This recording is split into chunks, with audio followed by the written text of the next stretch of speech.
Hello everyone, সবাই কেমন আছো? আশা করি সবাই খুব ভালো আছো। আমি তো বেশ ভালো আছি। তো আজকে হচ্ছে গণেশ চতুর্থী, 7ই সেপ্টেম্বর। তো এই ভিডিওটা আমি কালকে সকালে পোস্ট করব। কালকে হচ্ছে রবিবার, কালকে পোস্ট করে দেবো। আজকে শনিবার এটা ভিডিও। এটা হচ্ছে আমাদের কলেজ মোড়ে এই প্যান্ডেলটা করেছে পাড়ার।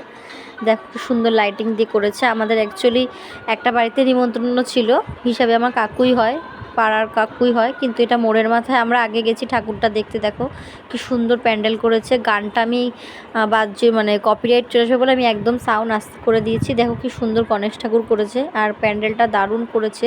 শোলার মধ্যে করেছে প্যান্ডেলটা, দেখো খুব সুন্দর হয়েছে প্যান্ডেলটা। তারপরে আমরা চলে আসি আমাদের যেখানে নিমন্ত্রণ ছিল। এই যে দেখো এইখানটা, এই সাইডে খাওয়ার ছিল, বা সাইডে। আর এখানে যে প্যান্ডেল করেছে, আর ওদের বাড়ির ঠাকুর হচ্ছে এটা। দেখো কত বড় লাড্ডু দিয়েছে। এই লাড্ডু কে কে খাবে প্লিজ কমেন্ট করে সবাই তাড়াতাড়ি জানিয়ে দাও। আর এখানে পাগড়িটাও খুব সুন্দর পরিয়েছে। এখানে ওরা